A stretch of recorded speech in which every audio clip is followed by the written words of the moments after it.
الصلاۃ والسلام علی اشرف الانبیاء والمرسلین سیدنا و نبینا ابی القاسم محمد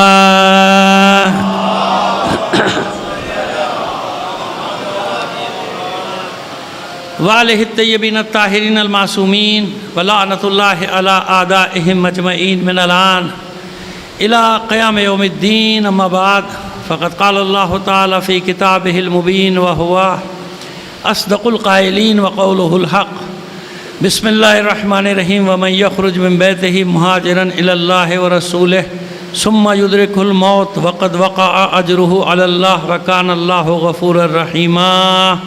صلوات بھیج دیجیے محمد علی محمد.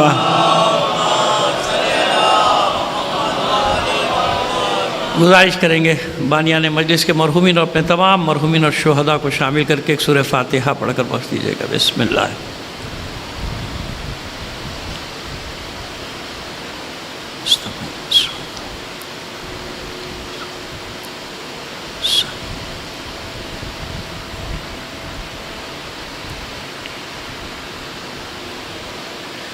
صلوات عنایت فرما دیجیے محمد علی محمد. اس سے بہتر انداز میں بلند آواز سے ایک صلوات بھیج دیجیے گا.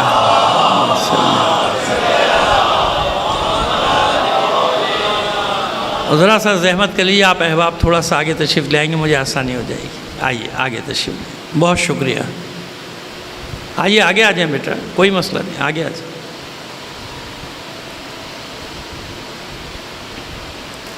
ایک بار اور صلوات عنایت فرما دیجیے.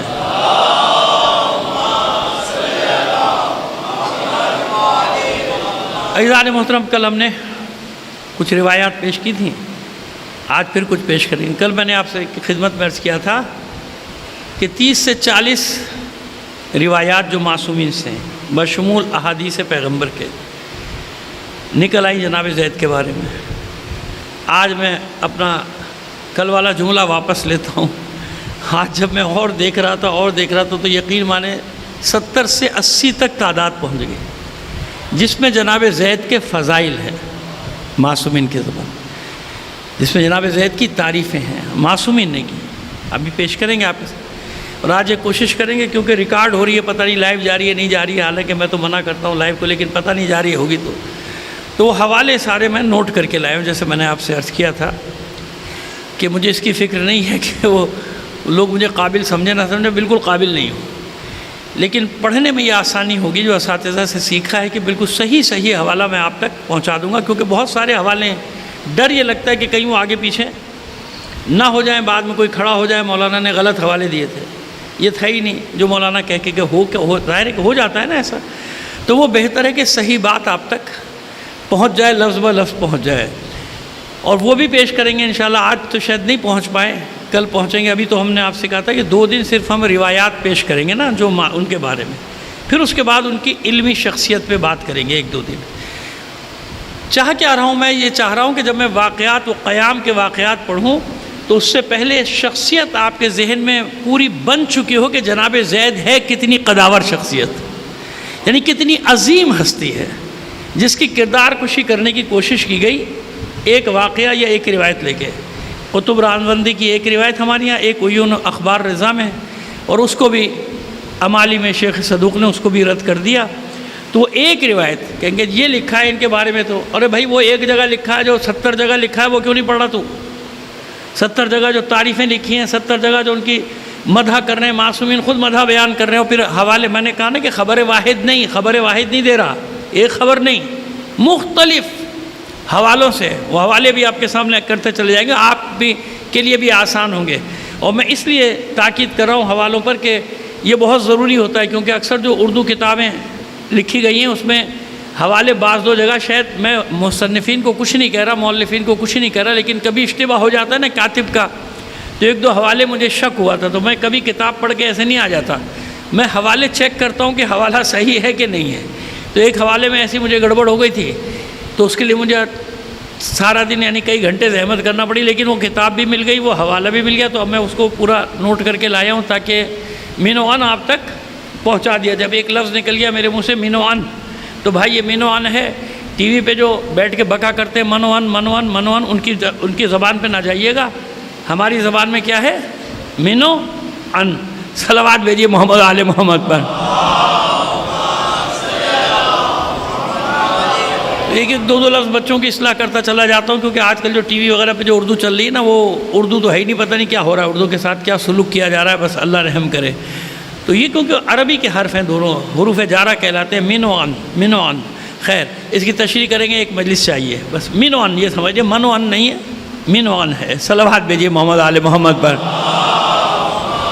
تو کچھ آج وہ کہتے ہیں کہ مشتی از خروارے، یعنی پورے ایک لادی میں سے خروارہ کہتے ہیں وہ جو ایک خچر پورا وزن اٹھا کے لے جاتا ہے نا، اس میں ریت ہو بجری ہو جو بھی ہو، دو طرف بوریاں پڑی ہوتی ہیں. پرانا محاورہ ہے فارسی کا، بہت پرانا، لیکن ایسے موقع پہ استعمال کیا جاتا ہے. جیسے آپ کہتے ہیں نا آٹے میں نمک، تو وہ مشتی اور خروارے ایک مشت خروارے سے نکال کے آپ کے سامنے رکھیں گے، یا یوں سمجھیے آسانی سے کہ آٹے میں سے نمک نکال کے آپ کو دے دیں گے. لیکن وہ بھی اتنا کافی ہوگا کہ ہمیشہ ہمیشہ انشاءاللہ کام آئے گا آپ کو. مقصد کیا ہے؟ مقصد پھر بار بار آپ سے عرض کر رہا ہوں کہ یہ وہ مجاہد ہستیاں ہیں کہ اگر ان کے قیام نہ ہوتے تو آج جو قیام سامراج کے خلاف ہو رہا ہے نا جگہ جگہ، وہ بھی نہ ہوتا. یہی تو الگو ہیں، یعنی یہی تو نمونہ ہے ہمارے لیے. یہی تو اہل بیت کے فرزندان علی نے یہ مثالیں سیٹ کی ہیں، ہمارے لیے مثالیں بنائی کہ قیام کے. اور اس جناب زید کا قیام اتنا بڑا قیام ہے، ابھی میں آپ کو بتاتا ہوں روایات میں اتنا بڑا قیام ہے کہ جناب زید کے بعد پھر کبھی بھی سادات کا ایک گروہ، آل رسول کا ایک گروہ کبھی بیٹھا نہیں گھر میں، ہمیشہ قیام کی حالت میں رہا، ایک نہ ایک میدان میں رہا، لڑتا رہا، جانے دیتا رہا، سرنڈر نہیں کیا اس کو. ایسا نہیں ہوا کہ کسی زمانے میں سرنڈر کر دیا ہو، تسلیم ہو گئے ہوں ملوکیت کے مقابلے میں، بادشاہتوں کے مقابلے میں، جبر کے مقابلے میں، ایسا کبھی نہیں ہوا. تو ان شخصیات کے جب ادھر ادھر ہمارے ہی گوشہ و کنار سے کوئی آواز اٹھاتے ہیں تو پھر دل مجروح ہوتا ہے، پھر زخمی ہوتا ہے دل کہ کس قسم کے لوگ ہیں. غیر جو ظلم کرے وہ تو اپنی جگہ ہے نا، ان کو وہ تو ظلم نہیں کرے تو اور کیا کرے گا، اس کو ظلم ہی کرنا ہے غیر کو. تو اپنوں میں سے جب کوئی آواز اٹھاتا ہے ضعیف روایت یا خبر واحد کو لے کر، پھر غصہ آتا ہے کہ بھئی تم نے پڑھا نہیں کیا، جناب زید کے بارے میں نہیں پڑھا، معصومین کے اقوال نہیں پڑھے، جس کے بارے میں حضور کی حدیثیں موجود ہوں. حدیث، اور وہ بھی ایک نہیں. میں نے آپ سے کہا کہ ایک نہیں. ابھی دیکھیے اب آپ کے سامنے پیش کریں گے نا، آج پھر اور دو پیش کریں گے، 3-4 کل پیش کر دیا. حدیث رسول بھائی، کل میں نے آپ کے سامنے ابو ذر غفاری کی روایت پیش کی، جناب حذیفہ یمانی، جناب عبد الملک ابن ابی سلمان کی روایت، انہیں سب کی پیش کی. پھر آپ جناب زید کے بارے میں الٹی سیدھی باتیں کرتے ہیں، تو غصہ نہیں آئے گا تو پھر کیا ہوگا انسان کو؟ نہیں کر، اور آنا بھی چاہیے. ان مجاہدین کے خلاف کوئی بات کرے اور غصہ نہ آئے تو ایمان میں کمی ہے میرے نزدیک بھائی. مختار کو کوئی برا بھلا کہے، جناب محمد حنفیہ مولا کے بیٹے کو کوئی برا بھلا کہے تو غصہ تو آئے گا نا انسان کو. ایک مومن کو غصہ آنا چاہیے، نہیں آئے گا تو میں نے کہا نا اس کے ایمان میں کوئی غصہ آنا چاہیے. مجاہد ہیں، مجاہد. سلیمان بن سورد خزائی مجاہد ہے، مسیب مجاہد ہے، ابراہیم بن مالک اشتر مجاہد ہے. یہ مجاہد ہیں یہ لوگ بھائی، انہوں نے قیام کیا ہے جبر کے خلاف، ظلم کے خلاف. ان کو اگر ہم نہیں بیان کریں گے تو پھر کیا ہوگا ہمارے ساتھ؟ ہمارے بچوں کو کیسے معلوم ہوگا کہ ماضی میں کون کون مجاہد تھے، کس کس نے کب قیام کیا، کس طرح قیام کیا. اور میں تو یہاں پڑھتا ہی رہتا ہوں، آپ کو معلوم ہے اولاد امام حسن علیہ السلام کے قیام پہ 7-8 سال یا 10 سال ہو گئے، بارہ اب تو یاد بھی نہیں کب میں نے پورا پڑھا تھا. ان کے ایک ایک بیٹے کا قیام، کب تک وہ قیام کرتے رہے. خیر، تو اب آج کوشش کریں گے کہ اور روایات جہاں تک ہو سکے، لکھ کے تو میں کافی لایا ہوں، لیکن جہاں تک ہو سکتا ہے آج کی مجلس کے مقدار کی حد تک آپ تک پہنچا دوں. کل پھر انشاءاللہ ان کی زندگی رہی تو ہماری زندگی رہی تو علمی شخصیت، کہ وہ علمی کتنی بڑی شخصیت ہے جناب زید. پھر اس کے بعد قیام کہ ایک عاقل، ایک عالم، ایک معتبر، ایک مستند ہستی جب قیام کر رہی ہے تو ہو نہیں سکتا کہ وہ اتنا بڑا عالم ہو اور اسے امام کی رضا حاصل نہ ہو. جو لوگوں سے کہتا ہوگا کہ امام یہ ہیں، امام یہ ہیں، ادھر رجوع کرو، ادھر رجوع کرو، میری طرف نہیں، امام وہ ہے ادھر جاؤ، تو اس کے بارے میں کیسے تصور ہو سکتا ہے کہ وہ امام کی مرضی کے بغیر، امام کی مرضی کے بغیر یعنی خدا رسول کی مرضی کے بغیر، یعنی کیا مطلب اللہ کی رضا کے خلاف، رسول کی رضا کے خلاف، معصوم کی رضا کے خلاف کیسے جا سکتا ہے وہ شخص جو اتنا بڑا عالم ہے، جس کے شاگردوں کا کل بتائیں گے کہ ان کے شاگردوں کا کیا حال ہے. بہرحال کوشش کرتے ہیں ایک صلوات بھیجیے محمد آل محمد پر.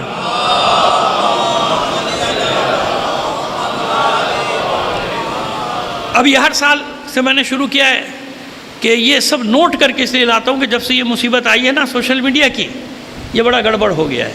ایک ایک چیز صحیح جانا تو اس کی پرواہ نہیں ہے مجھے، کبھی بھی نہیں، بلکہ میں خود کہتا ہوں کہ آپ مجھے بس ایسے ہی سمجھیے، ایک طالب علم سمجھیے، چھوٹا سا طالب علم سمجھیے، آپ کے سامنے سبق پڑھ رہا ہوں.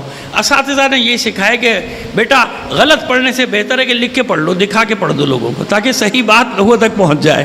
صلوات بھیج دیجیے محمد آل محمد پر. اور آپ جانتے ہیں نا، آپ جانتے ہیں کہ دیکھ کے پڑھنا زیادہ مشکل ہے.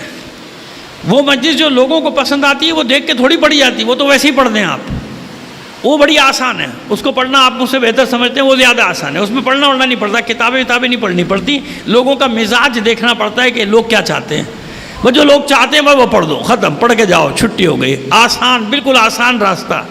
اور اس کے ساتھ بہرحال لوازمات چھوڑیے ان کو. اب یہ پہلی حدیث پیغمبر صلی اللہ علیہ وآلہ وسلم.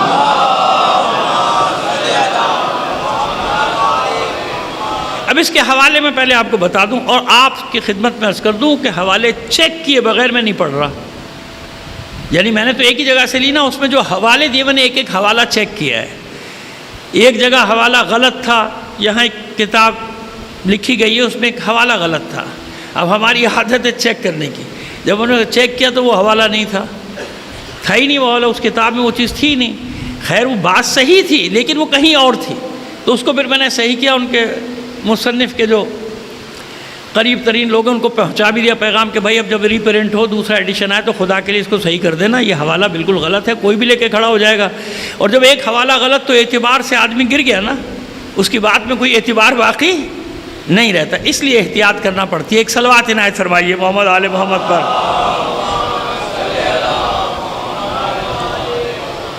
پہلا حوالہ ہے روض النظیر بحوالہ منہاج الصالحین. منہاج الصالحین بہت بڑی کتاب ہے اور اس کے حوالے آپ مفاتی میں جگہ جگہ دیکھتے رہیں گے. ابن اثر کے حوالے سے راوی ابن اثر ہے. پھر جلاء الابصار میں امالی اور حاکم، مستدرک کے حاکم کے حوالے سے یحییٰ بن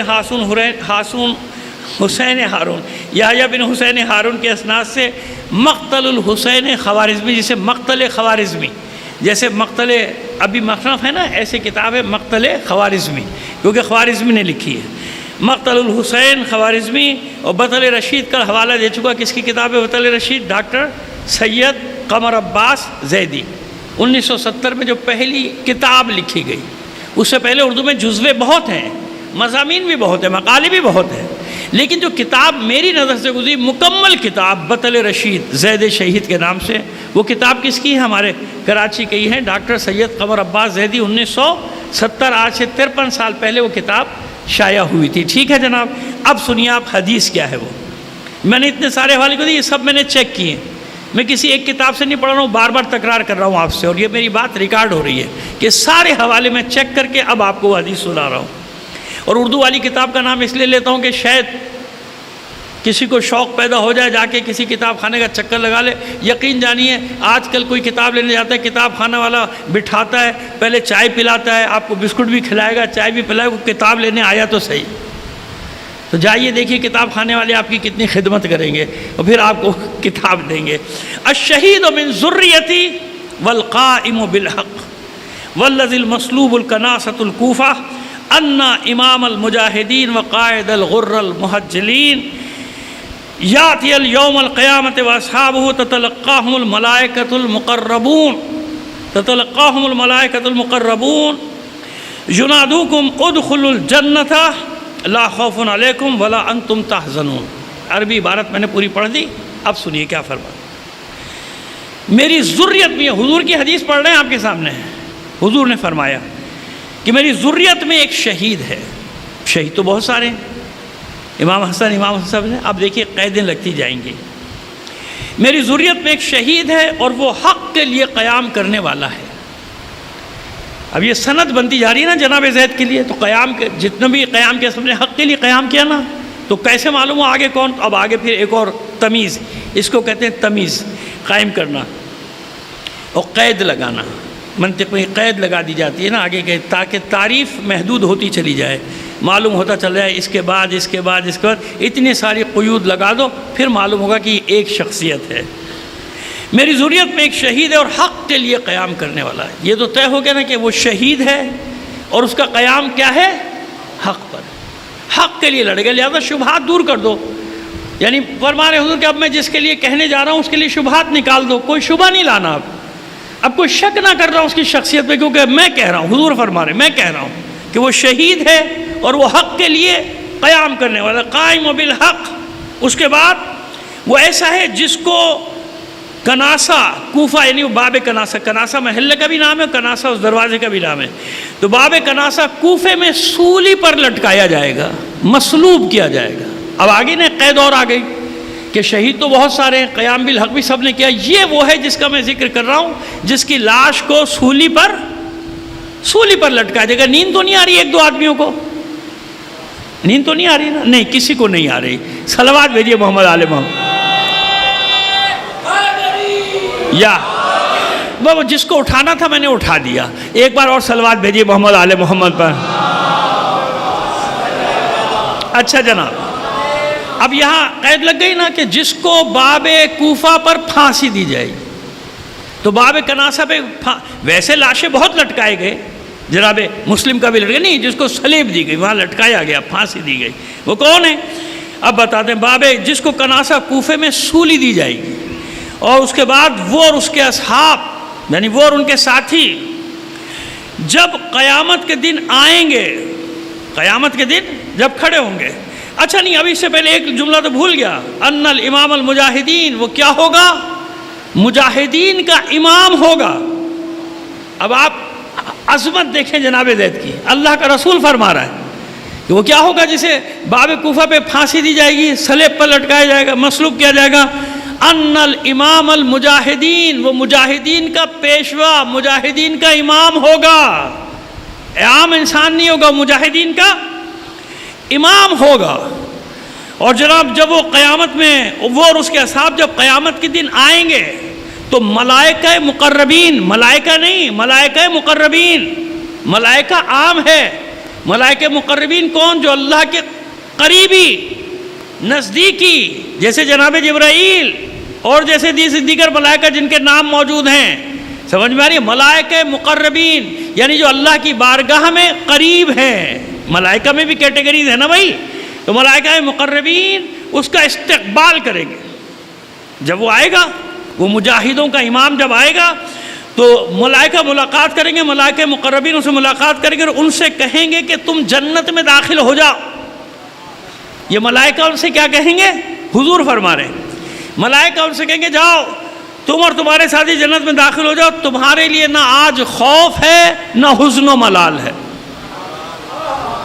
تمہارے لیے کوئی خوف۔ یہ کس کے لیے فرما رہے ہیں؟ جناب زید کے لیے۔ اب بھی شک ہے کسی کو؟ اب بھی ضعیف روایتیں ڈھونڈ کے لاتے ہیں ان کے خلاف؟ اللہ کا رسول فرما رہا ہے کہ اس عالم میں آئے گا کہ ملائکہ مقربین اور وہ مجاہدین کا امام، مجاہدین کا امام ہوگا، سفید خوبصورت گھوڑوں پر سوار آئیں گے، ملائکہ مقربین ان کے استقبال کو جائیں گے اور ان سے ملاقات کریں گے، اور ملاقات کر کے کہیں گے جاؤ، کوئی محشر میں تمہیں کھڑے نہیں ہونا، تو کل بتایا تھا نا کوئی حساب کتاب تمہارا نہیں ہے، جاؤ بغیر حساب کتاب کے۔ زید اور ان کے ساتھیوں سے کہیں گے تم سب جنت میں داخل ہو جاؤ، لا خوف علیکم ولا انتم تحزنون، تمہارے لیے کوئی حزن و ملال نہیں ہے، بالکل محزون مت ہو محشر کی گرمی سے، اور خوف بھی مت کھاؤ، جاؤ اللہ نے تمہیں داخل کر دیا، اللہ کی جنت میں داخل ہو جاؤ۔ یہ ایک روایت۔ اب ایک صلوات بھیجیے تو اب دوسری پڑھیں آپ کے سامنے۔ یہ حوالہ جو میں آج ڈھونڈتا رہا کہ میری تسلی ہو جائے، الملاحم ایک کتاب ہے ابن طاؤس۔ ابن طاؤس کا نام آپ کو اس لیے اجنبی نہیں لگے گا کہ جتنی بھی دعاؤں کی کتابیں ہیں نا، وظائف الابرار اور شیخ عباس قمی کی ترتیب دی ہوئی مفاتیح الجنان، جتنی دعاؤں کی کتابیں اکثر جگہ آپ کو ان کا نام ہے کہ ابن طاؤس نے فرمایا، ابن طاؤس کے مطابق، ابن طاؤس کے، ٹھیک ہے؟ یہ اس لیے بتا رہے ہیں تاکہ جب بھی نام پڑھے یاد ہو جائے۔ ہے ساری زندگی ان علماء نے معصومین کے آثار جمع کرنے پہ خرچ کر دی، کہ شیعہ لاوارث نہ رہ جائیں، شیعہ محروم نہ رہ جائیں. قیامت تک کے لیے ذخیرے اکٹھا کر کے دے دیے. انہیں کیا معلوم تھا کہ 2-2 3-3 انچ کی زبان رکھنے والے جاہل، جن کو میں کہتا ہوں فٹ پاتی ہے، ان کے خلاف زبانیں کھولیں گے. بس زبانی کرتے ان کے خلاف، باتیں مناتے ان کے خلاف، جنہوں نے پوری زندگی لگا دی تمہارے لیے کہ معصومین کے علوم کو تمہارے لیے جمع کر کے. تمہیں کیا پتا نہج البلاغہ کا؟ ہم سے باتیں کرتے ہو. مولا نے تو یہ فرمایا، تو مانتا کیوں ہے؟ کیونکہ مولا نے جو فرمایا، مولا نے کب تجھ سے فرمایا؟ وہ تو سید رضی نے فرمایا. سید رضی نے کہا تو مان، پہلے اس عالم کو سچا مان، سید رضی کو، جو یہ کہتا ہے کہ مولا نے یہ فرمایا. خدا کا خوف کرو، خدا کا خوف کرو. یہ جتنا بھی جمع ہوا، اصول کافی ہو، بحر الانوار ہو، وسائل الشیعہ ہو، جو عام کتابوں کے نام لے رہا ہوں، خاص کے تو نام بھی نہیں لے رہا، جو آپ کے ہاتھوں میں ہیں، جن تک رسائی ہے آپ کی، مفاتیح الجنان آپ کے رسائی میں، وظائف الابرار آپ کے رسائی. کس نے کیا یہ کام؟ سب غلط ہے تو چھوڑ دو نا ان ساری کتابوں کو، بنا لو کچھ اور اپنا. نہیں، ایسا نہ کرو، یہ ظلم نہ کرو. یہ سازش کے تحت یہ سب کچھ ہو رہا ہے کہ تمہیں تمہاری جڑوں سے جدا کر دیا جائے، الگ کر دیا جائے، تمہاری شاخوں کو کاٹ دیا جائے، تمہارے پروں کو کاٹ دیا جائے، تمہیں بے پروں کے کر دیا جائے. یہ احسان ہے علماء کا. ایک شیخ زید کی شخصیت کے دفاع کے لیے صدیوں سے علماء میدان میں کھڑے. کیوں کھڑے؟ تاکہ شیعوں تک صحیح باتیں پہنچ جائیں. کیوں اتنا کھنگالا شیخ صدوق نے، امالی صدوق میں جو دفاع کیا جناب زید کا؟ کیوں اتنا کھنگالا دیگر علماء نے؟ کیوں اتنی جد و جہد کی؟ چھوڑ دیتے وہ بھی کہ چھوڑو، ہوگا، آدھے اچھا سمجھتے آدھے برا سمجھتے. تو نہیں، ذمہ داری جانتے تھے کہ شیعوں تک مجاہدین کا پیغام پہنچے. یہ سب انہی کا کام ہے نا جو میں پڑھ رہا ہوں، میں اپنے پاس سے تو نہیں پڑھ رہا ہوں. تو اس لیے پیغام جاتا ہے سب جگہ. خدا کا خوف کرو. مرنا ہے تمہیں بھی، مجھے بھی، ہم سب کو مرنا ہے. کیا منہ لے کے جائیں گے قیامت کے دن، جب ان علماء کا، مراجع کا، ان مجاہدوں کا ہاتھ ہوگا اور ہمارا گریبان ہوگا. ہم نے پوری زندگیاں تمہارے لیے لٹا دیں، خرچ کر دیں، پھانسیاں چڑھ گئے، ان کے جسم جلا دیے گئے، ان کے ٹکڑے ٹکڑے کر دیے گئے، ان کی راکھ سمندروں میں بہا دی گئی. یہ سب ہم نے تمہاری خاطر جھیلا. زندانوں میں زندگیاں گزار دیں، اس لیے کہ اس زمانے میں پیدا ہوں یہ جاہل اور زبانیں کھولیں علماء کے خلاف، مرجعیت کے خلاف، اور پھر سوچے کہ کوئی کچھ کہے گا. نہیں، یہ بات، یہ آواز باقی رہے گی، تمہاری آوازیں گم ہو جائیں گی. حق اور باطل میں یہی فرق ہے. جاء الحق وزهق الباطل ان الباطل کان زہوقا. جب حق آتا ہے باطل بھاگ جاتا ہے، اور باطل ہے ہی مٹنے کے لیے، دفع ہونے کے لیے. صلوات بھیجیے محمد آل محمد پر. یہ مختصر سا تعارف میں نے کرایا شیخ ابن طاؤس کا آپ کے سامنے. کتاب کا نام ہے الملاحم، جس کے لیے میں نے آپ سے عرض کیا کئی گھنٹے مجھے جد و جہد کرنا پڑی، لیکن 5 بجے کے قریب مجھے حوالہ، بلکہ ہمارے محترم دوست نے ہمیں وہ عبارت بھی بھیج دی، اصل عبارت. اب سنیے، آپ فرماتے ہیں، اب دیکھیے، اب یہ مولا کائنات کی طرف سے ہے، لیکن مولا کائنات بھی حدیث پیش کر رہے ہیں. مولا کائنات کا ہے یہ روایت، لیکن مولا کائنات بھی حدیث سنا رہے ہیں. فرماتے ہیں، ایک مرتبہ مولا عارفان کوفے میں کناسہ سے گزرے، کھڑے ہو گئے سواری پر، اور آپ نے رونا شروع کر دیا. مولا نے گریہ ازاری شروع کر دی، تو آپ کے ساتھ جو اصحاب تھے انہوں نے بھی رونا شروع کر دیا کہ یقیناً کوئی مصیبت ہے اہل بیت پر جو آپ رو رہے ہیں. تو سبب دریافت کیا کہ امیر المومنین آپ کے گریہ کا سبب کیا ہے، مقصد کیا ہے؟ تو آپ فرماتے ہیں، مولا کائنات فرماتے ہیں، قال رسول اللہ، یعنی آپ بھی جو پیش کر رہے ہیں حدیث رسول. اب میرے حساب سے کل سے اب تک یہ 6ٹھی حدیث رسول ہو گئی ہے، اور بھی لیکن ابھی 6 ہو گئی، کل کا اور آج کا ملا لیں گے تو۔ قال رسول اللہ انا رجلا من ولدی یسلب ھذا الموضع من رضی ان ينظر الى عورته اکبہ اللہ علی وجہہ فی النار۔ عربی عبارت پڑھ دی، اب اس کا ترجمہ سن لیجئے۔ فرماتے ہیں کہ اللہ کے رسول نے فرمایا کہ میری اولاد میں سے ایک شخص کو یہاں پر پھانسی پہ لٹکا دیا جائے گا۔ اچھا ایک چیز آپ کو بتائیں، بس اشارے میں سمجھیے گا، معصوم بچے بیٹھے ہیں، ہماری بچیاں بیٹھی ہیں، بیٹیاں بیٹھی ہیں، بہنیں بیٹھی ہیں، تو میں ذرا سا الفاظ کے چناؤ میں بہت احتیاط کرتا ہوں۔ ظاہر ہے کہ آپ کا لاشا مخدوش تھا، مخدوش، یا یوں آسانی سے کہوں کہ نیم برہنہ سے بھی کچھ زیادہ ہی، تار لباس وغیرہ تار کچھ نہیں تھا جس پہ۔ تو اب آپ سنیے گا حدیث کہ اللہ کا رسول کہاں تک دیکھ رہا ہے، کہاں تک۔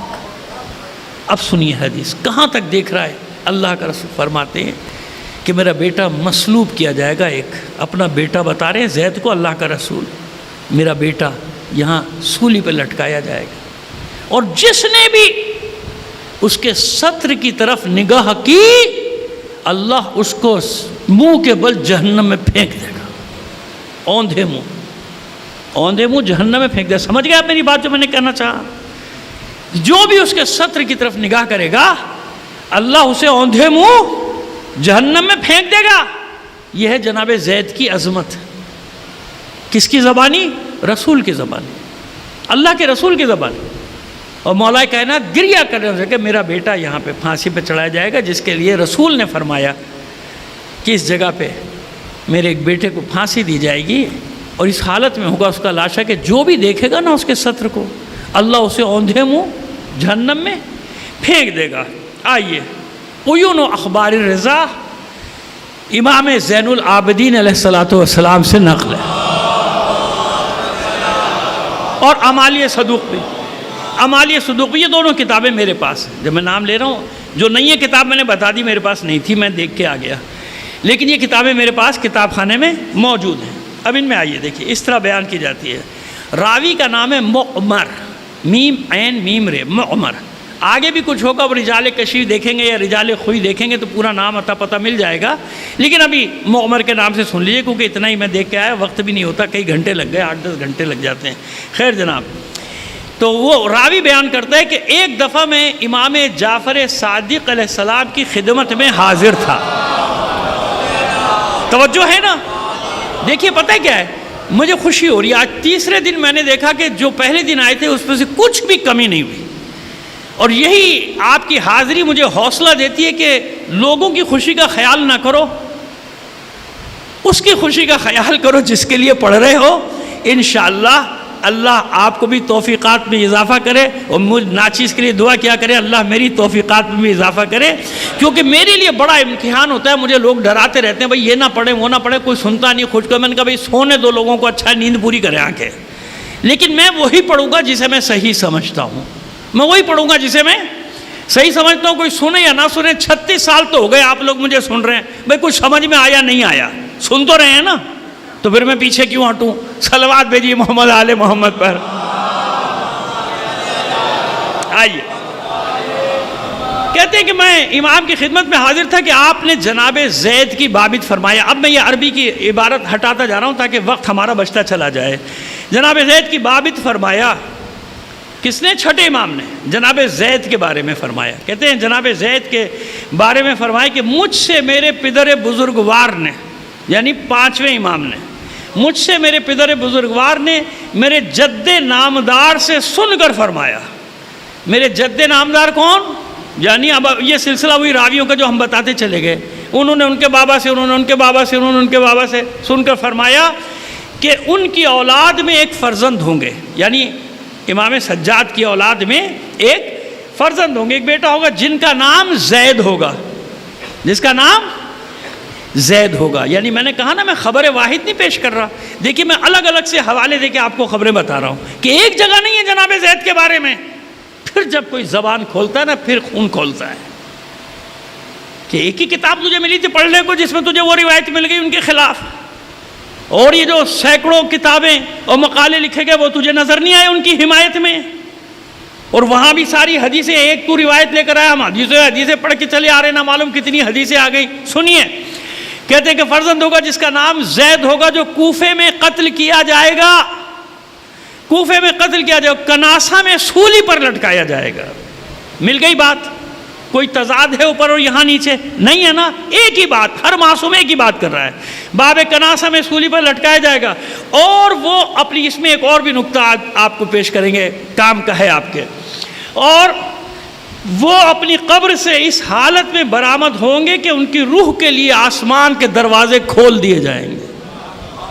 یہ جناب زید کی عظمت، وہ اس عالم میں داخل ہوں گے قبر سے، یعنی نکلیں گے اس عالم میں وہ کہ ان کے لیے آسمان کے دروازے کھول دیے جائیں گے، اور اہل آسمان ان سے خوش اور مسرور ہوں گے، یعنی ان کا آنا اتنا مبارک ہوگا، اتنا مبارک ہوگا کہ اہل آسمان خوشیاں منائیں گے ان کے آنے پہ۔ کس کے آنے پہ؟ زید کے، زید کے، زید کے، جناب زید کی بات کر رہا ہوں، خوش اور مسرور ہوں گے ان کی روح۔ اب یہ جو بات آپ کو ذرا تشریح کرنے کی ہے، دیکھیے جملہ دیکھیے آپ، اور ان کی روح ہرے پرندے کے پوٹے میں رکھ دی جائے گی، ان کی روح ہرے پرندے کے پوٹے میں رکھ دی جائے گی، جو آزادی کے ساتھ جہاں جائے گا جنت میں چلے پھرے گا، پرواز کرے گا۔ ہم نے ایک مجلس پڑھی ایصال ثواب کی، اب سنیے آپ، ہمارے یہاں کتنے بڑے بڑے بقرات اعظم پڑھے، اور جب پڑھا تو اس میں حوالے بھی دیے، اور سب سے معتبر مستند حوالہ ہے آیت اللہ دست غیب شیرازی کا، شہید آیت اللہ، کیونکہ جب انہوں نے لکھا تو مرجع تقلید ہے، وہ ایسے تھوڑی لکھے گا، اس کا ہر حوالہ صحیح ہے۔ تو میں نے وہ روایت پڑھی کہ بھئی پرندوں کو، جو کبوتر چڑیوں کو آپ دانہ وانا ڈالتے ہیں نا چھت پہ یا گھر کے باہر ڈالتے، مستحب ہے، نہ ڈالا کوئی گناہ نہیں کیا، لیکن ڈالا تو ایک ثواب، کہ آئے گا بیچارہ پیٹ بھر کے چلا جائے گا نا، ڈال دیتے ہیں لوگ، بڑا اچھا کام کرتے ہیں۔ یہ ایسا مستحب ہے کہ جو ہر جگہ ہے، وہاں بھی ہے جہاں ہر وقت بدعت بدعت شرک لگا رہتا ہے نا، وہاں بھی آپ جائیے، جو گئے انہیں دیکھا ہے نا، بالکل حرم خدا کے سامنے کبوتروں کا دانہ تھیلی میں لپٹے، کوئی پابندی نہیں، کوئی نہیں روکے گا، جائیے خریدیے ڈال دیجیے وہیں پہ، آ رہے ہیں کبوتر ہزاروں کی تعداد میں کھانے، دیکھا ہے نا، جو گئے دیکھا ہے، تصدیق کرتے ہیں میری بات کی۔ مدینے میں یہی ہے، نجف، کربلا، مشہد، جہاں بھی مشاہد مقدسہ میں آپ جائیں گے، حرمین شریفین میں جائیں گے، ہر جگہ یہ آپ کو ملے گا کہ پرندوں کو دانہ، وہ گندم یا جو بھی ہے باجرہ خرید کے ڈال دیا جاتا ہے۔ کیوں؟ تو اس کی روایت ہے نا پیچھے، کہ کبھی کبھی، ہمیشہ نہیں، ہر کبوتر چڑیا نہیں، کبھی کبھی پاک ارواح اس صورت میں آتی ہیں اپنے وارثوں کی خبر لینے۔ یہ میں نے پڑھا تھا، پھر پڑھ رہا ہوں آپ کے سامنے، کبھی کبھی پاک ارواح اس صورت میں آتی ہیں، تو وہی پتہ نہیں کب کون آ جائے میرا چاہنے والا، تو مستحب فعل قرار دیا گیا، چلو نہیں بھی آیا کوئی تو ثواب تو ہو رہا ہے نا، پرندے کو کھانا کھلانے کا، پیٹ بھرنے کا، وہ دعا دیتا ہوا جاتا ہے نا کہ میرا پیٹ بھرا بھائی اس نے، میری پیاس بجھائی اس نے۔ تو ایک اچھا، اب اس پہ جناب ایک وہی جو آپ کے یہاں ماشاءاللہ آج کل تماشا لگانے کا سب کو شوق ہے نا، سوشل میڈیا پہ تماشا لگ گیا، لو بھائی فلانے، وہ مذاق اڑا رہے، تمسخر اڑا رہے، بھائی تمہارا دادا آیا تھا پچھلے سال کبوتر بن کے، تمہاری دادی آئی تھی کوا بن کے، یعنی میرا مذاق ادھر۔ میں حیرت زدہ رہ گیا، میں نے کہا کس قسم کے یہ لوگ ہیں، اور اپنے آپ کو پڑھا لکھا کہتے ہیں، مصیبت یہ ہے، مصیبت یہ اپنے آپ کو پڑھا لکھا کہتے ہیں، ان چیزوں کا مذاق اڑاتے ہیں، ان کا عقیدہ نہیں ہے، جو یہ کیسے ہوگا، وہ ارے خدا کے بندے، یہ تو وہابی بھی مانتے ہیں، تو نہیں مان رہا، تو ان سے بھی 2 قدم آگے بڑھ گیا۔ وہاں کس کی حکومت ہے؟ سعودی عرب میں کس کی حکومت ہے؟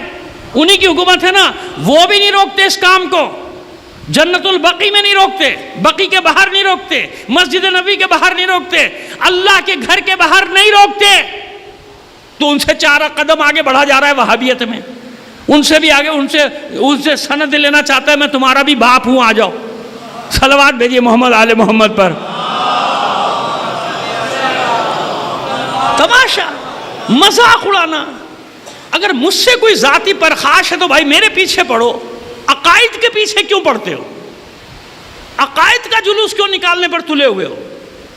مجھے کچھ کہتے رہو، پتہ نہیں کون کیا کیا کہتا ہے، میں کو جانتا ہوں کہ 23 کروڑ آدمیوں کو کوئی کیا کہہ رہا ہے، لیکن اس طرح مذاق اڑاؤ شاعر اسلامی کا، شاعر الہی کا، شاعر خدا کا مذاق اڑاؤ، کیا جواب دیں گے؟ وہی جملہ آتا ہے کہ پتہ نہیں کہاں سے گھس آئے ہیں، پتہ ہی نہیں چلتا ان کا، آگے پیچھے نہیں پتہ چلتا، ماضی بھی نہیں پتہ چلتا، کہاں سے آئے، کدھر سے آئے، کس نے ان کو بھیجا ہے، کس نے پلانٹ کیا ان کو، کیوں بھیجا ہے؟ تو اب آپ نے دیکھا آیا ذکر کا، اچھا جناب جعفر طیار کا لقب طیار کیوں ہے؟ چلیے یوں آ جائیے، کیوں ہے؟ اللہ کے رسول نے دیا ہے نا، ان کو کہہ رہا ہوں جو اپنے آپ کو بہت قابل بنتے ہو، اللہ کے رسول نے دیا نا، خود دیا نا۔ ہمارے اہل سنت برادران بھی جعفر طیار کہتے ہیں، ہم بھی جعفر طیار کہتے ہیں، اس میں کوئی جھگڑا ہے کسی کا؟ جعفر طیار نام ہی یہ جانتے ہیں جعفر طیار، کیوں؟ سب جانتے ہیں کہ اللہ کے رسول نے فرمایا کہ جو نے دونوں بازو قلم ہوئے تھے کہ اللہ نے جعفر کو جنت میں 2 پر دیے ہیں۔ کیا دیے ہیں؟ 2 پر، جن کے ذریعے سے وہ جنت میں پرواز کرتے رہتے ہیں۔ تو تمہیں عقل نہیں آتی ہے؟ جب اللہ کا رسول فرما رہا ہے، اور عرف عام میں سب جعفر طیار کہتے ہیں اور کچھ نہیں کہتے۔ کبھی آپ نے نہیں سنا ہو کسی نے کہا جعفر ابن ابی طالب، ہاں وہ لکھا ہوا ضرور ہے کتاب میں، ہم بھی پڑھ دیتے ہیں، لیکن جب خالی نام لیں گے تو کیا کہیں گے؟ جناب جعفر طیار۔ طیار یعنی وہ طائر سے ہے نا، پرواز سے، پرواز کرنا۔ 2 پر دیے اللہ نے جن کے ذریعے سے وہ پرواز کرتے ہیں۔ صلوات بھیجیے محمد آل محمد پر۔ آئیے، اچھا جناب آئیے، اب یہ پیچھے جو حوالے دے دیے نا، عیون اخبار رضا، امالی شیخ صدوق، ان کے حوالوں سے اب ایک اور، یونس بن جناب ایک صحابی ہیں، 5ویں امام کے، مل جائے گا کتابوں میں آپ کو نام، رجال میں بھی ہے، کتابوں میں بھی نام ہے۔ آپ کے جو ظاہر ہے کہ جیسے 6 امام کے شاگردوں کے نام ہیں، آپ کے بھی شاگردوں کے صحابیوں کے نام ہیں۔ اب وہ فرماتے ہیں، دیکھیے کہتے ہیں نا کہ الزام کیا لگاتے ہیں کہ جناب وہ ان کا اور امام محمد باقر کا جھگڑا تھا، تنازعہ تھا، وہ مقدمہ کیونکہ ہار گئے جناب زید، اس لیے قیام کیا حج شام کے خلاف۔ وہ بھئی مقدمہ ان سے ہارے، لڑے حج شام سے، کوئی عقل والی بات ہے؟ مقدمہ ہارے چچا داد بھائی سے اور جھگڑا کر رہے ہیں اس کے ساتھ، تو پہلے تو ان سے جھگڑا ہونا تھا، بھائیوں کا آپس میں تلوار چلنی تھی، عقل کے دشمن۔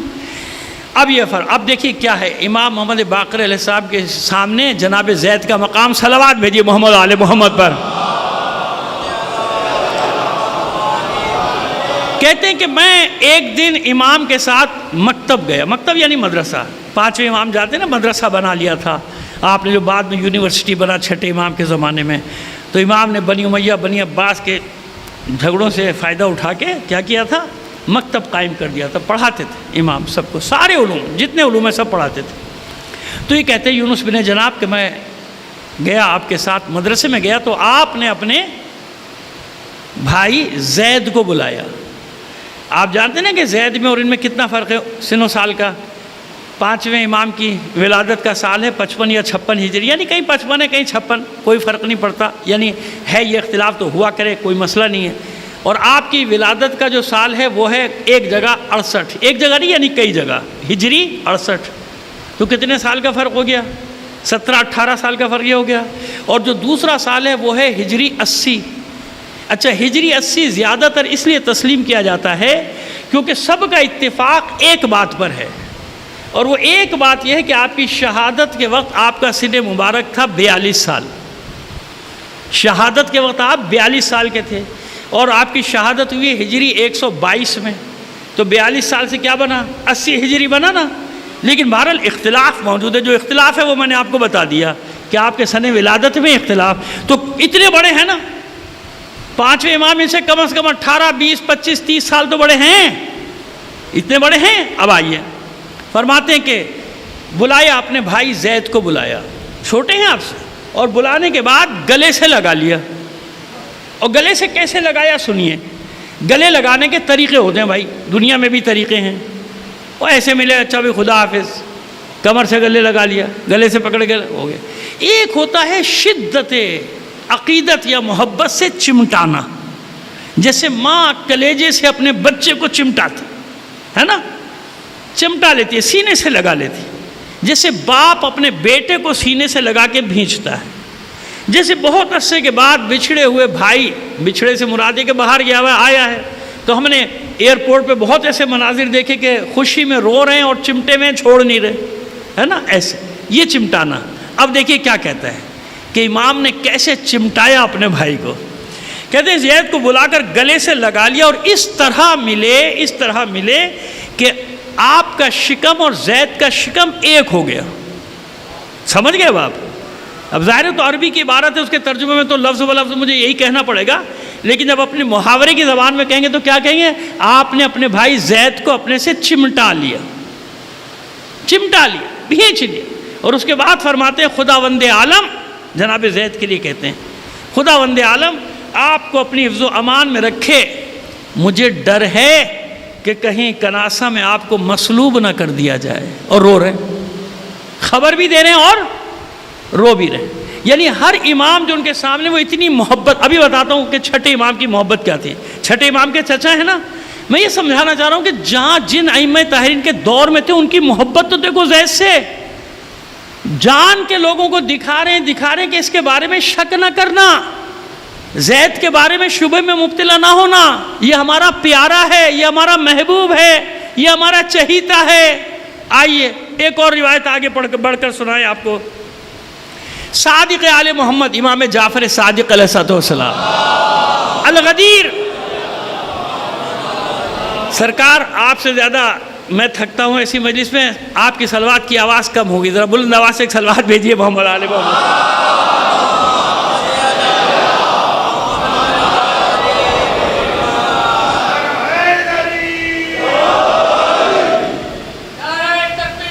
اللہ اکبر، یا رسول اللہ، یا علی،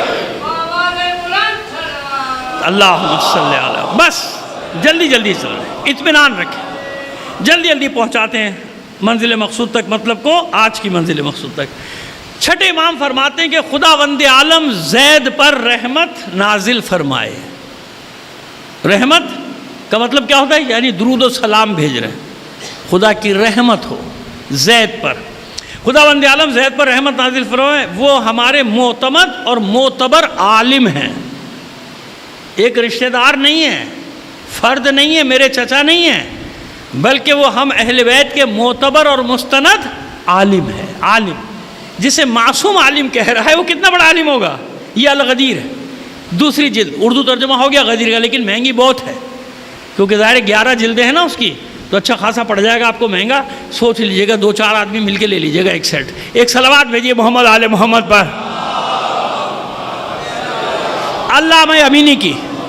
علامہ امینی کی معرکۃ الآراء کتاب برہان، مخالفین کے اوپر برہان، جس کا کوئی جواب ہی نہیں لا سکتا، ایسی کتاب لکھ دی غدیر پہ، اتنی موٹی کتاب، ضخیم کتاب لکھ دی الغدیر کے نام سے علامہ امینی نے۔ پروردگار ان کی قبر پر رحمت نازل فرمائے، ان کی قبر کو منور فرما۔ آئیے آگے چلیے، رجال کشی میں ایک اور یہی حدیث کو مکمل کر دیں چھٹے امام سے۔ آپ فرماتے ہیں کہ زید مومن، عارف اور عالم اور صادق تھا، مومن تھا، عارف تھا، عالم تھا اور صادق، سچا تھا۔ یہ کہہ رہے ہیں معصوم۔ چلیے اس سے آگے بڑھ کر مقاتل الطالبین، ابو الفرج اصفہانی، اکثر لوگ اسے شیعہ سمجھتے ہیں، شیعہ نہیں ہے، یاد رکھیے گا۔ ابو الفرج اصفہانی جس نے مقاتل الطالبین لکھی ہے، شیعہ نہیں ہے۔ جریر طبری کے بارے میں ایک طبقہ جو شدت پسند ہے وہ یہ کہتا ہے شیعہ وہ نہیں تھا، شیعوں کے خلاف تھا۔ اس نے کچھ ایسی باتیں لکھی ہیں بنی امیہ کے خلاف کہ بنی امیہ خار میں اس کو کہتے ہیں کہ یہ، کیونکہ اس کے یہ تو عباسیوں کا مورخ تھا نا، تو اس کی لگی رہتی تھی بنی امیہ، تو بنی امیہ کے اس نے خوب ریکارڈ لگایا ہے، اس لیے وہ سارے اس پہ الزام لگاتے ہیں، کہتے ہیں یہ شیعہ تھا۔ اچھا شیعہ کیوں کہتے ہیں؟ کیونکہ ذرا واقعہ کربلا کو تھوڑا تفصیل سے لکھ دیا اور کچھ واقعات، وہ مجبوری تھی عباسیوں کی۔ عباسی اپنے فائدے میں لکھواتے تھے نا کچھ چیزیں جو خود بخود ہمارے فیور میں چلی جاتی تھیں، تو وہ جریر طبری جو ہے یہ بھی شیعہ نہیں ہے۔ مقاتل الطالبین اکثر لوگ سمجھتے ہیں شیعہ نہیں ہے، بلکہ آپ کو حیرت ہوگی بنی امیہ کی نسل سے، لیکن اب یہ شاید جگہ کا اثر ہوگا، اس کے باپ دادے آ گئے تھے اصفہان، وہ لشکر وشکر جو آتے رہے، شاید زمین کا اثر تھا کہ اس نے مقاتل الطالبین جو لکھی ہے، میں آپ کو بتا رہا ہوں کہ 80 سے 85% مطالب درست ہیں، صحیح لکھی، 15-20% میں اس کو حسن ظن رکھتے ہوئے کہ بھئی ہر مورخ 100% تو صحیح نہیں لکھتا نا، تو جو اس کے جیسے ملے اس نے ویسا لکھ دیا، وہ باتیں لکھ دیں جناب زید کے بارے میں، اس کے بارے میں، اس کے بارے میں وہ لکھا، تو لوگ حوالہ دیتے ہیں آپ کا شیعہ مؤلف یہ لکھ رہا ہے، تو میں اس کو سمجھاتا ہوں بھائی یہ شیعہ نہیں ہے، تیرا ہی ہے بھائی، ہمارا نہیں ہے یہ۔ پھر اس کی کتاب کے مقدمے میں اس کا پورا شجرہ لکھا ہوا ہے نا، کہاں سے چلتا ہے وہ، کہاں سے ہے، تو میں نے کہا یہ اس کا شجرہ ہے، پڑھ لو، ہمارا نہیں ہے یہ۔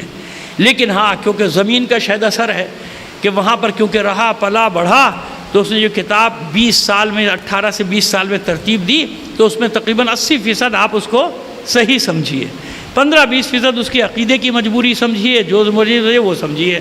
تو مقاتل الطالبین میں عبداللہ ابن جریر کا بیان ہے کہ میں نے خود، اس نے صحابی ہے 6 امام کا اور 5ویں امام کا بھی صحابی ہے، کہتا ہے کہ میں نے اپنی آنکھوں سے دیکھا کسے؟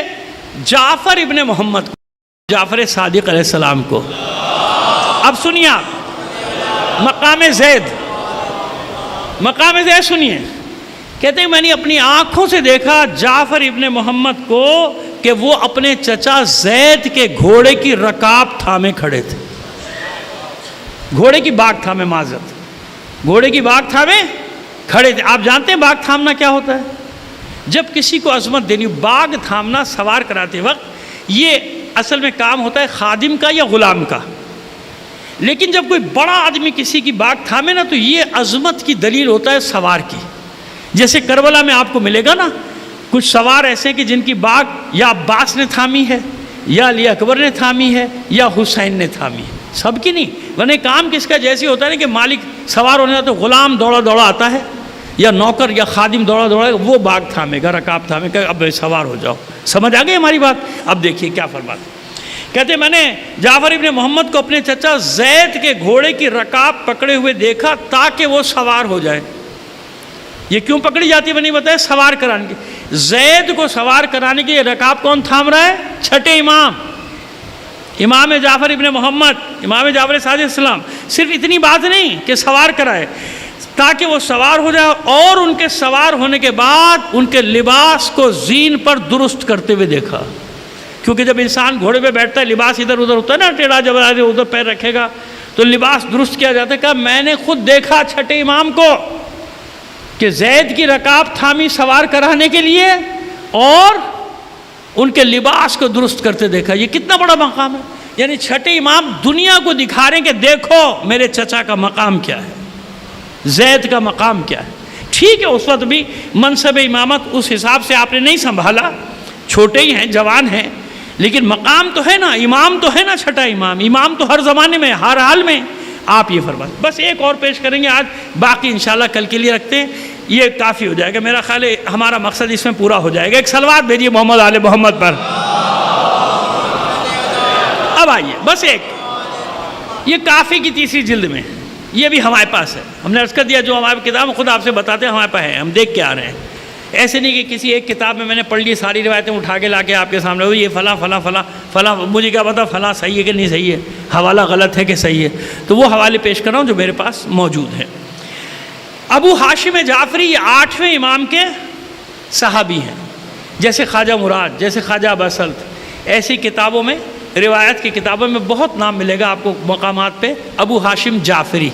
یہ ابو ہاشم جعفری 8ویں امام کے صحابی فرماتے ہیں کہ میں نے امام رضا سے دریافت کیا، سوال کیا کہ زید کے بارے میں شکوک و شبہات ہیں، آپ فرمائیے یہ سوال کیوں پوچھا جا رہا ہے، تاکہ کلیئر ہو جائے، یعنی جو بھی امام کہے گا وہ حرف آخر سمجھ رہے ہیں نا بات، یہ وہ جانتے ہیں ابو ہاشم امام کا صحابی، معلوم ہے کیا پوچھ رہا ہوں، اس کا مطلب کیا پوچھنے کا کہ جو بھی آپ کہیں گے وہ میرے لیے حرف آخر۔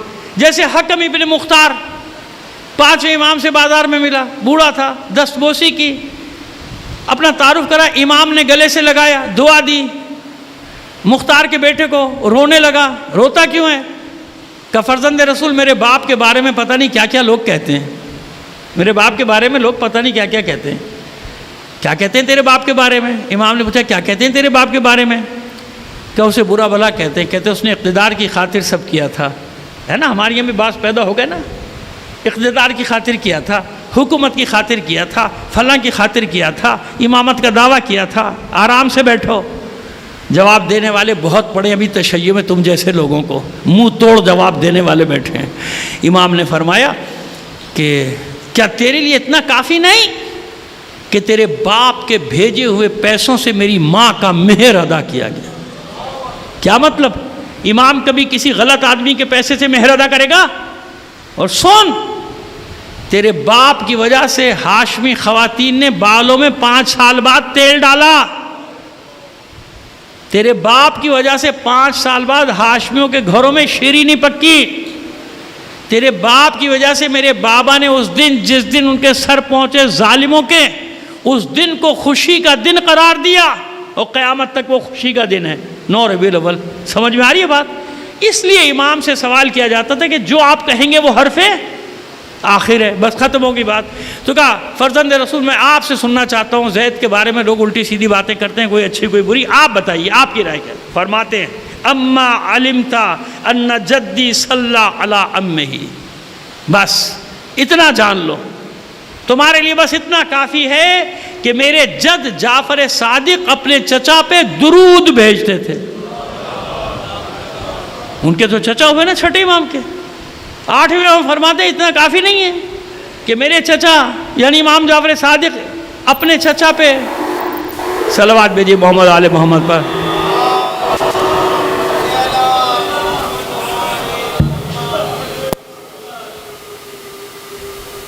میرے دادا، چچا نہیں میرے دادا، 8ویں امام فرماتے ہیں میرے دادا امام جعفر صادق اپنے چچا یعنی زید پہ درود بھیجتے تھے۔ امام معاذ اللہ کسی غلط آدمی پہ درود بھیجے گا؟ کافی نہیں ہے اتنا کہ درود بھیجتے تھے؟ کہا بھائی یہ کافی نہیں ہے تمہارے لیے کہ اتنا جان لو؟ جس پہ امام درود بھیجے گا اس کا مقام کیا ہوگا، اس کی عظمت کیا ہوگی، اس کی منزلت کیا ہوگی؟ یہ بنی امیہ کے دسترخوان کے نوالے کھانے والے لوگ یہ منہ لگتے ہیں ہمارے آ کے کہ فلاں شخصیت ایسی تھی، فلاں شخصیت ویسی تھی، فلاں شخصیت یوں تھی، فلاں شخصیت یوں تھی۔ چن چن کے مجاہدوں کو تم نشانہ بناتے ہو تاکہ جو تھوڑا بہت کہیں جوش و ولولہ بچا ہے مومنین میں وہ بھی ختم کر دو۔ کس کے لیے کام کر رہے ہو تم لوگ؟ کدھر سے گھس آئے ہو ہمارے اندر؟ کہاں تک پہنچا دیے ہمارے حالات؟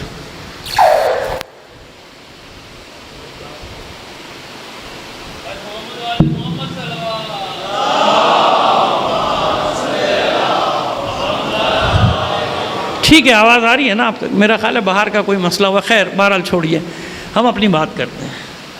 ایک مجاہد، مظلومیت سے مارا جانے والا مجاہد، جس کے لیے امام روتے ہوں، گریہ کرتے ہوں، ہر امام اس کا ذکر خیر کے ساتھ کرتا ہو، نیکی کے ساتھ کرتا ہو، اور کوئی دلیل چاہیے تمہیں اس کی سچائی کے لیے، اس کی حقانیت کے لیے؟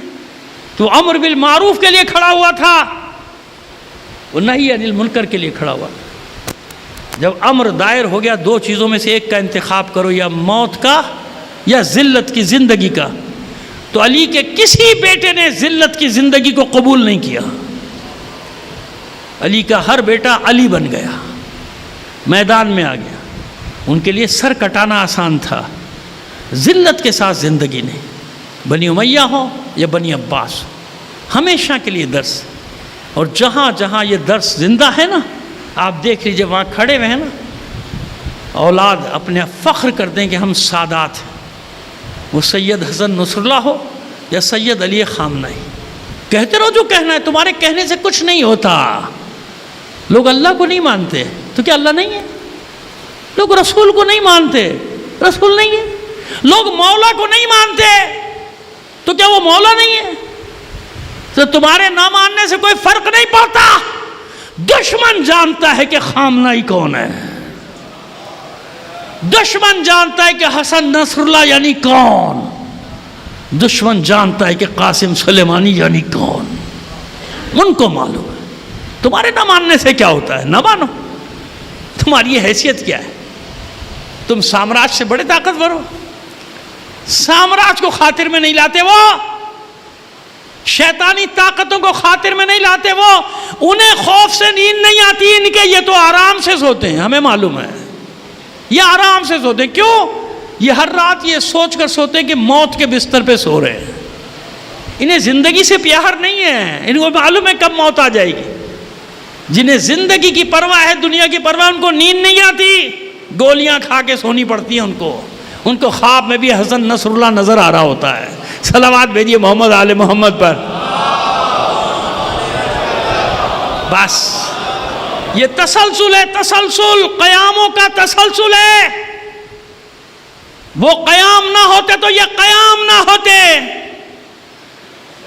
جب زید کو مصلوب کیا جا رہا تھا، کئی لوگ آگے بڑھے، کہا کم سے کم ایسا تو نہیں کرو، مار دیا، سر کاٹ دیا، اب اس کے لاشوں کو دفنانے دو۔ تو بنی امیہ کے آ جاتے تھے لوگ، سپاہی آ جاتے تھے، لشکر، خبردار اتارنا مت۔ کتنے عرصے تک وہ لاشا لٹکا رہا، بتائیں گے آپ؟ اس کا لاشا لٹکا رہا مظلوم کا۔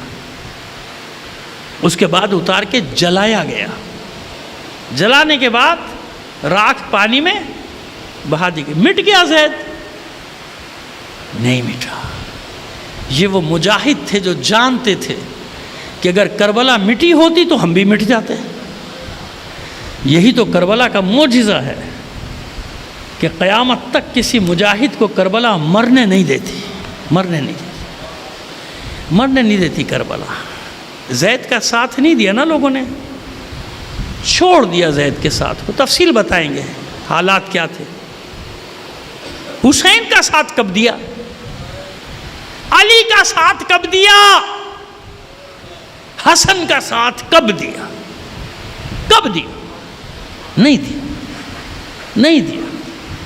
ہر دور میں بس چند مٹھی بھر مجاہد ہوتے تھے، بس مٹھی بھر وہ ساتھ ہوتے تھے، نہیں تھے۔ ورنہ چھٹے باب کیوں فرماتے کہ اگر 40 ہی ہو جاتے میں لڑ لیتا، یعنی 40 بھی نہیں تھے۔ حقیقت ہے، حقیقت، اس سے منہ نہ چراؤ تاکہ ہم اپنا حساب کر سکیں کہ ہم کہاں کھڑے ہیں، ہم کس جگہ پر کھڑے ہیں۔ نہیں دیا ساتھ۔ کوفے والوں نے ساتھ دیا، بہانے بناتے تھے، کیا راستے بند ہو گئے، کرفیو لگ گیا، ہم آتے کیسے؟ ابن زیاد نے سارے راستے بند کر دیے تھے۔ یہ ان کی بات کر رہا ہوں جو انہوں نے بہانے بنائے، ان کی بات نہیں کر رہا ہوں جو زندانوں میں تھے۔ مختار زندان میں تھا، بڑے پڑھے لکھے بنتے ہو، کہہ رہے ہیں مختار اتنا مجاہد تھا، کربلا کیوں نہیں پہنچا؟ تو اور تو پڑھ لیتا آگے کہ مختار زندان میں تھا، ابراہیم بن مالک اشتر زندان میں تھے، سلیمان بن سورد خزائی زندان میں تھے، جناب مسیب زندان میں تھے۔ 4000 وہ شیعہ جن سے خطرہ تھا ان کو پہلے ہی دھوکے سے پکڑ کے زندانوں میں ڈال دیا گیا تھا۔ لشکر ابن زیاد جب مسلط ہوتا ہے نا تو یہی ہوتا ہے، پکڑو اندر کرو، پکڑو اندر کرو، پکڑو اندر کرو۔ سمجھ میں آ گئی بات؟ سب قید تھے، ان کی بات نہیں کر رہا، قیدیوں کی بات کس کی کر رہا ہوں؟ جو بہانے ساز تھے، ہزاروں بہانے بناتے۔ ہم کیا کرتے؟ مجبوری تھی، راستے بند تھے، ہم کیسے آتے؟ راستے بند نہیں تھے، مال کا لالچ، بیوی بچوں کا محبت، بیوی بچوں کی محبت، دکان کی لالچ، تجارت کی لالچ، پلاٹوں کی لالچ، سمجھ میں آ رہی ہے بات؟ زمینوں کی لالچ، کاروبار کی لالچ، کمیشن کی لالچ، کیا کیا منظر آنکھوں میں آ جاتے ہیں جب انسان تاریخ پڑھتا ہے کہ کیسے کیسے کردار ہوتے ہیں، ہر دور میں ہوتے ہیں، ہر جگہ ہوتے ہیں۔ بیچ دو دین کو، بیچ دو قوم کو، اپنا فائدہ ہونا چاہیے بس، چاہے قوم کے نام پر ہو۔ میں بڑا لیڈر، سرکار مجھے خرید لو، میں اس سے بڑا لیڈر، مجھے خرید لو، 50 آدمی میرے بھی ساتھ ہیں، 20 آدمی کا میں بھی صدر ہوں، مجھے بھی خرید لو۔ سمجھ میں آ رہی ہے بات؟ تلخ ہے، تلخ۔ سن لو، ہر کوئی نہیں کرے گا یہ باتیں۔ صلوات بھیجے محمد آل محمد پر۔ لیکن جو اپنے وعدوں میں سچے ہوتے ہیں، جو اپنے قول کے کھرے اور پکے ہوتے ہیں، ان کو کوئی پابندی حسین کی نصرت سے روک نہیں سکتی۔ حبیب ابن مظاہر بھی تو اسی کوفے میں تھا، اسی محاصرے میں تھا، وہی راستے بند، وہی کرفیو۔ لیکن جو حسین کی نصرت کرنا چاہتا ہے وہ ساری پابندیاں توڑ کر پہنچ جاتا ہے. سب پابندیاں توڑ دی اس نے, ساری زنجیریں توڑ دی, پہنچ گیا وہاں حسین کی خدمت میں پہنچا. اسے کوئی غرض نہیں تھی اس بات سے کتنا لشکر ہے کتنا نہیں ہے, کتنے ساتھی ہیں کتنے نہیں. وہ تو جان قربان کرنے کے لیے گھر سے نکلا ہے حسین پر, کوئی پابند نہیں. کیوں؟ جانتا تھا کہ ذلیل یہ ہوں گے جو ساتھ نہیں دے رہے. عزت مجھے ملے گی, حسین مجھے عزت دے گا. حسین کے قدموں میں جو موت آئے گی وہ عظیم زندگی حیات ابدی بن جائے گی. جانتے تھے وہ 70-72 جتنے بھی تھے, جانتے تھے نا, جانتے تھے. عزاداران حسین اسی کوفے کے زندان میں امیر مختار بھی ہے نا, انہی مجاہدوں میں جس نے زندان میں اپنی لابی ترتیب دی, قید میں, وہ بھی زیر زمین زنجیروں میں سب پڑے ہیں, وہاں پہ پلاننگ کر رہا ہے, منصوبہ بندی کر رہا ہے خون حسین کا انتقام لینے کی. سلیمان سے ملاقات ہو رہی ہے, مسیب سے ملاقات ہو رہی ہے, مالک اشتر کے بیٹے ابراہیم سے ملاقات, تیار کر رہا ہے سب. واقع کربلا کی خبر پہنچ گئی, اسے پہنچ گئی زندان. آپ سمجھ سکتے ہیں کہ ان لوگوں کی حالت کیا ہوئی ہوگی. ایک دوسرے سے گلے مل مل کر روتے تھے, تعزیت دیتے تھے, تسلیت, قسمیں کھاتے تھے, عہد کرتے. مختار تو اس لیے اپنے آپ کو پیٹتا تھا کہ میں گرفتار کیوں ہو گیا. اس کو دھوکے سے پکڑا تھا نا. یہ گئے ہوئے تھے ابو شاکر کی ایک محلہ تھا, محلہ شاکریہ گئے تھے, بستی میں گئے تھے شاکریہ کی, تاکہ وہاں سے مومنین کو جمع کر کے لائیں. انہیں معلوم ہی نہیں تھا کہ ابن زیاد آ کے مسلط ہو کے سب کچھ ہو چکا ہے. یہ سرحد پہ پہنچے جب کوفے کی, وہاں جھڑپ ہوئی, گرفتار ہو گیا. اور ہمیشہ روتے تھے کہ کاش مجھے معلوم ہوتا, میں وہیں سے پلٹ جاتا, کربلا پہنچ جاتا. لیکن بہرحال اللہ کو ان سے کام لینا تھا. بہت پریشان, بہت پریشان. لیکن اب دیکھیے آگے کیا ہوتا ہے. جب یہ اسیر پہنچے ہیں نا, اہل بیت کے اسیر, ابن زیاد ملون کے دربار میں, جانتے ہیں جو حالت ہے. بیویوں کے سروں پہ چادریں تھوڑی ہیں, رسیوں سے باندھا ہوا ہے بیویوں کو, اور سید سجاد زنجیروں میں جکڑا ہوا. جناب سید سجاد پہ جب نگاہ پڑی ابن زیاد ملون کی, تو پوچھا اس کا نام کیا ہے. سید سجاد نے اپنا نام بتایا, علی ابن حسین. کہ حسین کے بیٹے علی کو اللہ نے نہیں مار دیا کربلا میں. دیکھیے افکار عمومی کو موڑنے کے لیے, دوسرا رخ دینے کے لیے کیا حربے استعمال کرتے تھے. اللہ نے مارا, مطلب ہی تو اللہ نے کیا. سید سجاد نے اطمینان سے جواب دیا, ہاں وہ میرا بھائی علی اکبر تھا جسے تیرے سپاہیوں نے کربلا میں شہید کر دیا. کہ اب تک تمہاری زبان میں اتنی طاقت ہے کہ میرے دربار میں کھڑے ہو کے اس طرح سر اونچا کر کے مجھ سے بات کرتے ہو, تمہیں قتل نہ کرا دوں. سید سجاد نے اسی انداز میں کہا, تو نے بھی کربلا میں دیکھا نہیں کہ کیا ہوا, مجھے قتل سے ڈراتا ہے. تو سن, ان القتل لنا عادت والشہادت لنا کرامت. قتل ہو جانا ہماری عادت اور شہادت ہماری بزرگی ہے, ہماری کرامت ہے. شہید ہو جانا ہماری کرامت ہے, ہماری بزرگی ہے. قتل کی دھمکی دیتا ہے مجھے. ابن زیاد نے حکم دیا سپاہیوں, قتل کر دو اسے. جلاد کو دیا آگے بڑھ, قتل کر دے. جیسے ہی وہ آگے بڑھے, ثانیہ زہرا سامنے آگے سیدھے سے, خبردار کوئی آگے بڑھا. کسی نے میرے بھتیجے کی طرف قدم بڑھایا, پہلے مجھ سے گزرنا ہوگا اس کو, پھر میرے بھائی. دربار کے حالات ایسے تھے کہ نہیں چاہتا تھا ابن زیاد اس وقت معاملہ کچھ اور ہو جائے, ورنہ اس کے لیے کائے کا احترام, کیسا احترام ہوتا ہے, کہتا ہے قتل کر دو زینب. لیکن ماحول ایسا تھا کہ نہیں کر سکتا تھا, تل ملا کے رہ گیا. اب کہاں سے زخم پہنچائے, خیال آیا, مسکرایا, سپاہیوں سے کہا جاؤ زندان سے مختار کو لے کر آؤ, مختار کو لے کر آؤ. زنجیروں میں جکڑا ہوا مختار معلوم ہو گیا کہ شہداء کے سر آئے. دربار میں آ کے کھڑا ہوا ایسے زاویے سے کہ اہل بیت کی خواتین پر اس کی نگاہیں نہیں ہیں. سامنے ابن زیاد کا تخت ہے, سر ہے شہداء کے, سر جھکائے کھڑا ہے. تو ابن زیاد نے کہا مختار سے, کیسا منظر لگا؟ ایک منظر اور دکھاؤں؟ مختار نے بڑی ضبط سے، بڑے صبر سے کہا، ابن زیاد اطمینان رکھ، میں ہی وہ شخص ہوں جو تجھے قتل کرے گا، انتظار کر اس دن کا جب میرے ہاتھوں یہ قاتلان حسین انجام کو پہنچیں گے۔ اس سے بری خبر میرے لیے اور کوئی نہیں کہ میں اس وقت تیرے دربار میں کھڑا ہوں اور میرے سامنے میرے مولا حسین کا سر ہے، اس سے برا منظر اور کوئی نہیں۔ وہ کہتا ہے کہ اس سے برا منظر دکھاؤں؟ ابن زیاد کہتا ہے اس سے برا منظر دکھاؤں؟ نہیں سمجھے مختار، کہ اپنے دائیں طرف دیکھ، وہم و گمان میں بھی نہیں تھا مختار کہ یہ ظلم بھی ہو سکتا ہے کہ رسول کی بیٹیوں کو بے پردہ کر کے بازاروں میں لائے گئے۔ بس جو ہی اس نے دائیں طرف نگاہ کی، چیخیں مارنے لگا، دھاڑے مارنے لگا، زنجیروں سے اپنا سر منہ پیٹنے لگا۔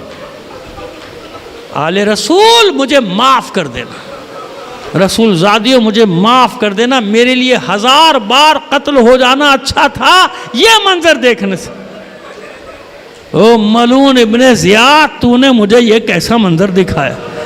اسی زنجیروں کے ساتھ دوڑا مختار، دوڑا ابن زیاد کو پکڑنے کے لیے، ملعون تخت سے اتر کے بھاگا، درجنوں سپاہی اس پہ ٹوٹ پڑے، کھینچ کے لے جا رہے ہیں مگر اس کو کوئی تکلیف نہیں، بس چلا رہا ہے، زنجیریں مارتا ہے کہ رسول زادیوں اپنے غلام کو معاف کر دینا، کاش میں نابینا ہو جاتا، آپ کے سر پر ہے نا چہروں پر نگاہ کرنے سے پہلے۔ الا لعنت اللہ علی القوم الظالمین وسيعلم الذين ظلموا أي منقلب ينقلبون ربنا تقبل منا إنك أنت السميع العليم